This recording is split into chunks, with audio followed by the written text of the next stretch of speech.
you won't even be able to fully enjoy your success. And that's it. Because you'll have tarnished it with your lack of input. And what was interesting is I was talking to a CEO friend of mine. He's a public CEO. And he was like, I need to start making content, right? I'm like, dude, I was like, you're doing okay, man. But because of that type of person, he's like, I need to be doing better with my content, right? He's got a few 100,000 followers anyways. And so I was like, all right, well, how many pieces of content you putting out a week? And he was like, well, I mean, I put out one a day. And I was like, dude, we put out 300 a week.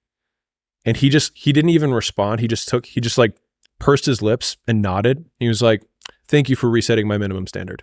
It's always like, thank you. And I'm sure like when you talk to Phil Heath and he talks about the volume that is required in order to gain muscle and how dialed in he is with food and all the other things. Just the amount of sheer work, like the biggest change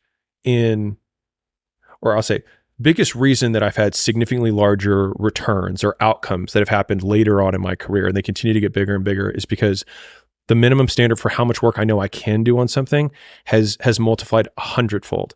Like I look at the first presentations, I was telling Quinn this earlier, I look at the first presentations I ever gave. And I remember thinking to myself when I had this, I was like, this is a good presentation. And it's like 25 slides with like a heading and like 3 bullets on each slide and being like, man, this is good.